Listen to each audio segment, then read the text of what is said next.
referring to the old police station, courthouse and public works building in Hunter Street. The public works building has been converted to a heritage centre and a permanent exhibition of convict artefacts will be housed in the police cells. Mr McQueen says it's a great location for a museum. It's in the main thoroughfare, that people don't have to walk somewhere to go there, that they can go to the post office and then come in here. I think one of the difficulties with museums of any kind is the kind of forbidding nature that they have if they are set apart from the ordinary thoroughfare of daily life. Mr McQueen says one of Newcastle's treasures is Bill Bowmore's private art collection. It's been mooted that the BHP residence Bella Vista, which the company is thinking of selling, would be an ideal place to house the collection. BHP says no one has approached it with a proposal. But Mr McQueen says a building like Bella Vista would pose its problems. Now, the solution of putting them into any kind of private residence is that if you break them up into rooms, you then need a guard in each of those spaces. Usually that's what insurance would require you to have. It's very difficult to protect them. And so that unless you build a space or redesign a space for a museum, you are running into curatorial problems right from the start. That what might look like a cheap solution, that you move into an existing space, can become in the longer term a very expensive solution because of the security problems that you have involved. Right, that's fine, thank you.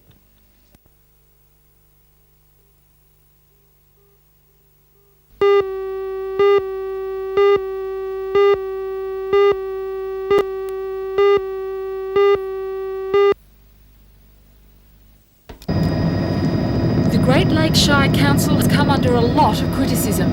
A $1.2 million foreshore development plan has caused them problems. Stage 1 has already been completed and Stage 2, which will develop a large public wharf, is under construction. To complete Stage 3, a marina, a recommendation by the Department of Main Roads has called for 2 roundabouts to be installed to avoid traffic congestion in Head Street.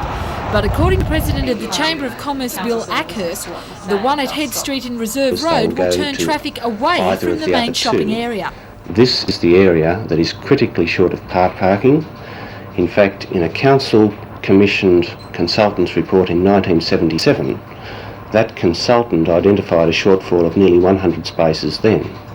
The situation has deteriorated over the last 8 years. Bud De Gattari was one of 2 councillors who resigned this week, claiming that the council wasn't fulfilling its role to the Shire. As a former surveyor, he believes that the location of the roundabout is unsafe. Traffic coming off the bridge is usually coming at quite a bit. They're coming on a downgrade and round a bend. They'll be suddenly struck with a roundabout in this area here, which I believe is completely unnecessary. Council says that they will install the roundabout at Head and Reserve Road as a temporary facility. If it doesn't work, they'll reconsider the plans. But the experts have assured them it will.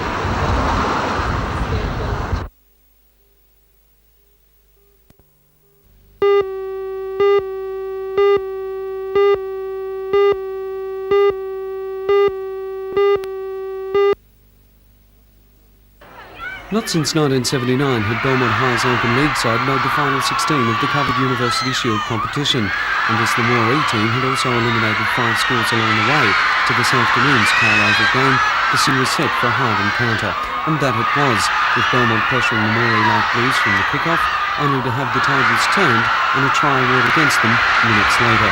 Belmont manager Darryl McGovern described the match as one of the hardest he'd seen, even though his side was beaten 10 points late, the difference being a conversion after 2 tries apiece. Moree now advances to the quarterfinals, Belmont to the training paddock for another attempt next year. Across town at the National Park, the Hunter Region final of the State High School's girls hockey competition was played between Newcastle and Whitebridge. Whitebridge winning 2-0 after fine goals from Desley Andrews, who's a member of the State Under-18 team. Whitebridge will now play in Sydney, and if successful there, it'll be off to Gloucester for the state finals. The team has dominated Hunter girls hockey this year, amassing 17 goals and conceding only 1 during its 5 games of the knockout, and that included a 3-0 win over last year's state champions Scone.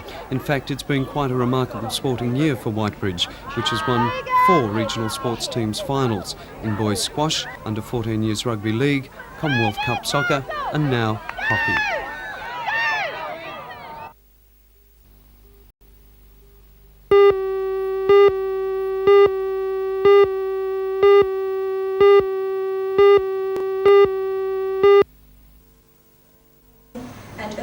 This afternoon's ceremony in the Army Citadel in King Street was the culmination of years of hard study for 11-year-olds Deborah Vaughan and Anne Letcher, who have now reached the status of Sunbeam Commissioners, the highest rank available and the Salvation Army's equivalent to the Brownies and Girl Guides movement. The presentation of their awards by the Divisional Guard organiser, Mrs. Captain Laws, follows the girls' completion of an examination as well as their earning of 8 proficiency and 2 class badges, which, while a lot of hard work, was also fun, according to them both.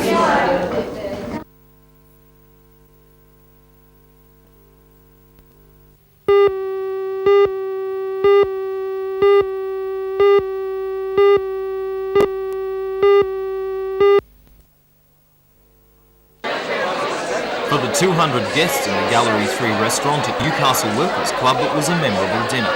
Aside from fine food and glorious wines, the dinner was marked by the presence of Viscount Bollinger, the managing director of the famous French champagne house. The Viscount is the grandnephew of Madame Jacques Bollinger, who ran the family business in war and peace for 30 years after her husband's death. Viscount Bollinger is in Australia to launch 2 new champagnes, and he was keen to come to Newcastle and open the expo. The most important in winemaking is to be devoted to quality, and there is no difference. It's just that here in Australia you grow different varieties that we grow in Champagne. In Bollinger we have mostly Pinot Noir and Chardonnay, 70% Pinot Noir, and that gives a wine which is full-bodied for France. But you must not forget that it is the most northern vineyard in the world. And yourself is nearly the most southern, so it's of course it's not the same climate exactly, so it gives different wines altogether. And are you impressed at all with what you've tasted so far of Hunter wines? Well, you know, Bollinger has been the first champagne house to invest in an Australian wine company, so it shows that we recognize the Australian wines to the quality they have, which is a very good quality. Hundreds of wines from 33 local wineries will be available for the public to taste. This is the 3rd year that the Hunter Valley Wine Society has organised the event with the Workers' Club, but this time they have joined forces with the newly formed Hunter Valley Restaurant Association. The 5-course dinner was the result of the combined efforts of 4 chefs from the association. You can have your taste of their talents at the expo, where trays of gourmet food will compete for attention with the wine.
The Iron Monarch will re-enter service with the BHP fleet carrying products from Port Kembla to Western Port. During the downturn in the steel industry, both the Iron Monarch and her sister ship, the Iron Duke, were taken out of service, and consideration was being given to scrapping both.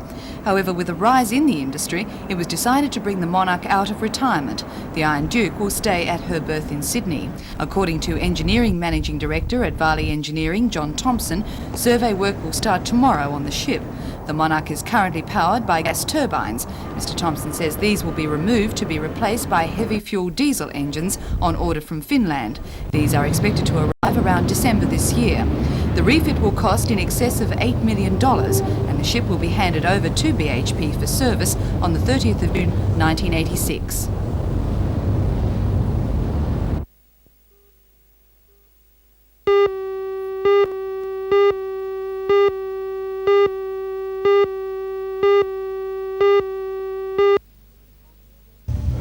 Mr Poulton said community policing aims at building on the proven success of Neighbourhood Watch.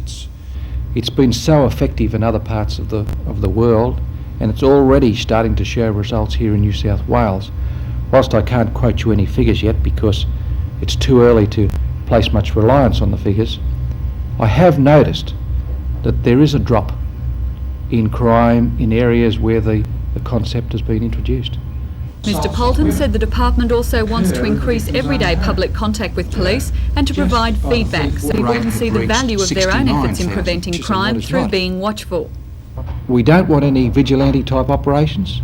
We don't want confrontation between citizens and criminals. That's our job. All we want them to do is to look out what's happening about them and to report it to us.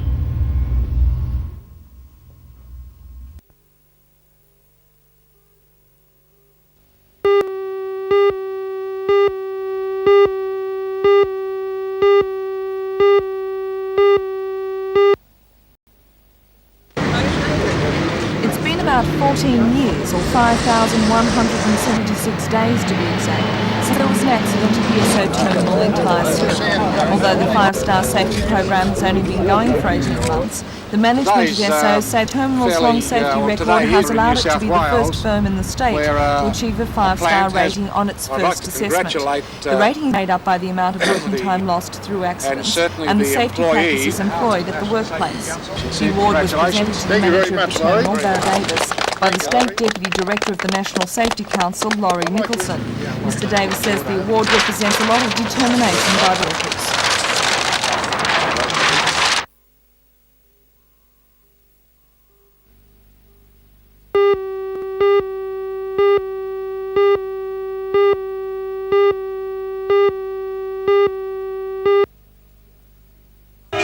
This was the scene when the bus carrying the 40 musicians pulled into the Police Boys Club at Broadmeadow. The blast of car horns and loud applause of relatives and friends heralded their arrival. The band has been away for the past 4 weeks on an extended tour of Switzerland, which culminated in a 2-day sightseeing stopover in London. While away, they came 3rd in the World Youth Music Festival in Geneva and 4th in an international festival in Zurich. What was the highlight of your trip? Winning, getting 3rd place and 4th place. Competition. It was the best. Yeah. And did you enjoy it? Yes. Yeah, it was beautiful. Oh, it was great. It really was. What was the highlight for you? Switzerland. It's fantastic. Band organiser Doris Sin, who carried home with her a prize flugelhorn, said the standard of competition was exceptionally high. You had to be really in top class to have done any good at all. Do you think it's important for the band to have got this international experience? I think it is. I think it's important for them because they have gained a lot more confidence in themselves, and they were very friendly with other people. They've met musicians from other countries. I think they have all gained quite a lot of confidence. Despite the excitement of the past few weeks, organisers expect the youngsters to quickly settle down. For many, it's back to school Monday.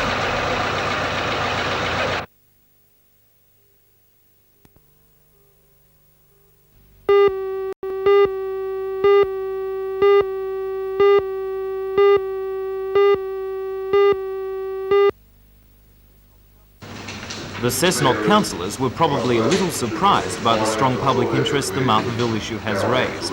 At their previous council meeting, they had deferred a decision to support the project, pending a report from the town clerk John McGann.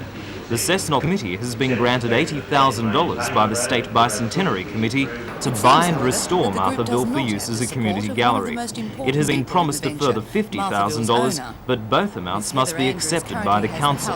As well, the Heritage Council has offered $25,000, an amount that must be matched by the council on a dollar-for-dollar basis.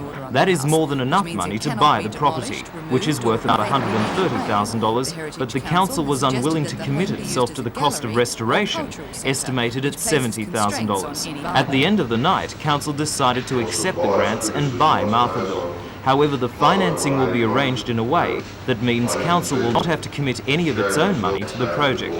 Bicentenary Committee President Irene Vanderswart says she is disappointed with what she called the council's uncooperative attitude, and last night she announced her resignation. To me, 1988 is one of the most important things that is going to happen in Australia, and because of all the problems I've had, I will be resigning as President of the Bicentenary Committee because I feel that I can be of no longer use to this community.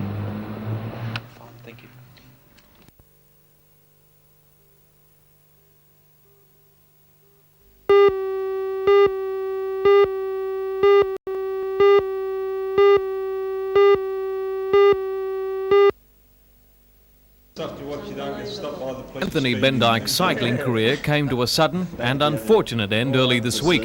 His bicycle of 30 years was stolen and then dropped in the front yard completely stripped. Maitland prison officers heard the bad news and dug into their charity fund. Hadley Cycles at Mayfield offered the bike at a greatly reduced price. And today, Mr Bendyke picked up his new wheels. His wife Ruby jokes that she might be tempted to ride on the bar of the new bike again, just as they did together 30 years ago.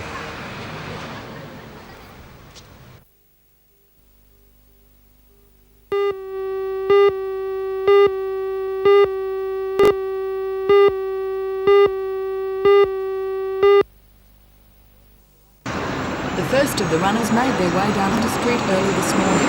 16 Navy and 19 RAAF personnel took part in the fun run to raise money to help fight cystic fibrosis. It seemed no one was safe from their persuasive collecting, with organisers contributing money as well as time. Running in 10-kilometre relays, the young men expected to reach Sydney by nightfall and to better last year's total of $5,000.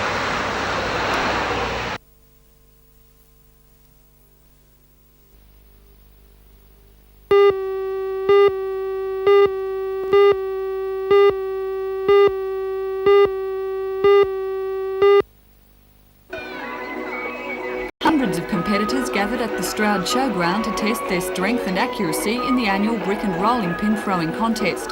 25 years ago, the four towns competed against each other for the first time. Now it's an art to see who can toss a brick the longest distance or send a winning rolling pin soaring through the air. The rolling pins are manufactured in the Hunter Valley, Stroud, and sent all over the world specifically for the competition. While the international winner won't be known until tomorrow, there were many other activities with more immediate results. Spectators, undeterred by the mud, had the choice of the tug of war in the centre ring or a delightful display by maypole dancers.